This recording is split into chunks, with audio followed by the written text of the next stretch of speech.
এইবোৰ তুমি কি কথা কৈছা মাজনী? পাপাৰ লগত মোৰ কিছু কিছু ক্ষেত্ৰত আদৰ্শ কথা মিল নাই যদিও মই কিন্তু পাপাক বৰ ভাল পাওঁ। মোৰ 2 বছৰ বয়সতে মা ঢুকাইছিল। তেতিয়াৰে পৰা পাপাই মোক তুলি তালি ডাঙৰ দীঘল কৰিছে। তেতিয়াহ'লে ইমান ডাঙৰ সিদ্ধান্ত এটা তোমাৰ পাপাক নজনোৱাকৈ তুমি কিয় ল'লা?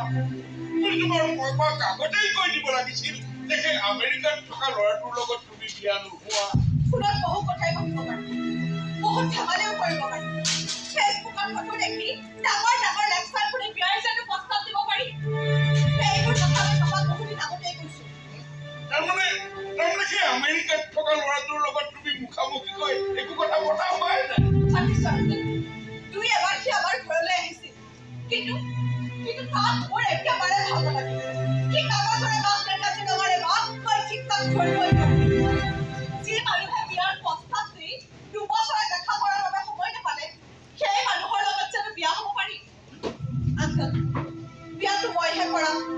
পাপাক ভাল পালো বুলি মইতো আৰু মোৰ বিবেকক বিক্ৰী কৰিব নোৱাৰো। তুমি ইমান সম্ভ্ৰান্ত ঘৰৰ ছোৱালী হৈ আমাৰ দৰে দাল দৰিদ্ৰ ঘৰৰ অনলক কিয় তুমি তোমাৰ জীৱন সংগীতি কৰিব খুজিছা?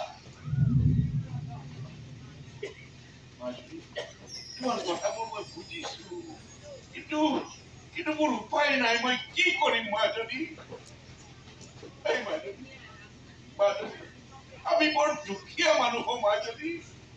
তোমালোকৰ কোম্পানীত আমাৰ অনলে কৰা চাকৰিটোৰ টকাৰে কিবাকৈ চলি আছো। এতিয়া যদি কিবা এটা ঘৰখনৰ হয়, ঘৰখনত যদি ধ্বংসৰ মুখলৈ নামি আহে, ঘৰখনত যদি পাই হেৰুৱাৰ বেদনা আৱৰি ধৰে, তেতিয়া তুমি ৰক্ষা কৰিব পাৰিবা? তোমাৰ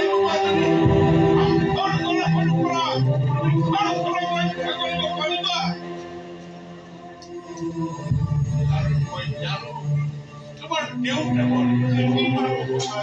জেদি মানুহ আমাৰ দৰে দুখীয়া মানুহৰ লগত সেইবোৰ জেদি মানুহে জেদ পূৰণ কৰিবলৈ বেছি সময় নালাগে। সেইকাৰণে কৈছো, তোমালোকৰ কাৰণে মই ঘৰখন ধ্বংসৰ মুখলৈ ঠেলি দিব নোৱাৰো। ছোৱালীজনী ইমান টানকৈ কিয় কৈ আছে কওকচোন? পাপাই শুনিলে মনত বৰ কষ্ট পাব। কোনেনো জানে তাৰ কেতিয়া কি বিপদ হয়। ৰবা, তুমি মাজত নামাতিবা, কাৰণ বিশ্বজিৎ শইকীয়াৰ লগত যুদ্ধ কৰাৰ শক্তি আমাৰ নাই। যুদ্ধত জয় আৰু পৰাজয় থাকেই আংকল। নিজৰ প্ৰাপ্য বিচাৰি মানুহে কেতিয়াবা যুদ্ধ কৰিব লগা হয়। যুদ্ধত পৰাজিত হম বুলি ভাবি মই যুদ্ধ নকৰো। আপোনালোকৰ পক্ষত থাকি মই মোৰ প্ৰাপ্য বিচাৰি পাপাৰ বিৰুদ্ধে যুদ্ধ কৰিম। পাৰিবা তুমি তোমাৰ পাপাৰ বিৰুদ্ধে যুদ্ধ কৰি জয়ী হব? পাৰিম আংকল। ডাঙৰ ডাঙৰ অতি মহাৰথী থকাৰ পাছতো জয় কিন্তু পাণ্ডৱৰে হৈছিল। কিন্তু মাজনী পাণ্ডৱৰ পক্ষত আছিল স্বয়ং ভগৱান শ্ৰীকৃষ্ণ। আপুনি কেনেকৈ জানিব যে কৃষ্ণ আমাৰ পক্ষত নাই? এওঁতো ধৰ্মৰ যুদ্ধ। জানি শুনি এজন বেয়া মানুহৰ লগত সংসাৰ কৰি নিজৰ জীৱনটো তিল তিলকৈ ধ্বংস কৰাতকৈ প্ৰতিবাদ সাব্যস্ত কৰি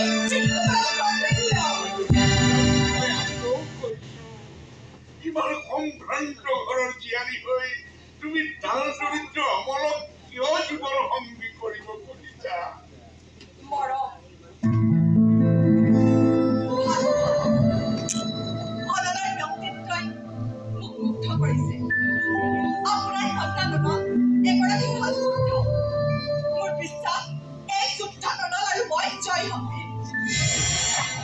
তোমাৰ যুক্তিপূৰ্ণ কথাবোৰ শুনি মই বৰ আপ্লুত হৈছো মাজনী, কিন্তু কি কৰিব মাজনী? মোৰ উপায় নাই।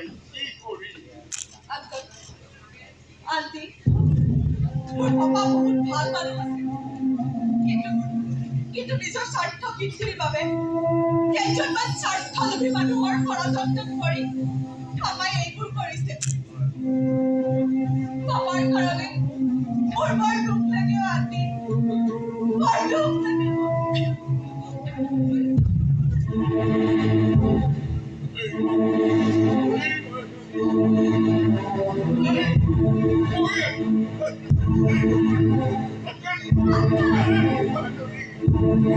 মই ভাবো কিন্তু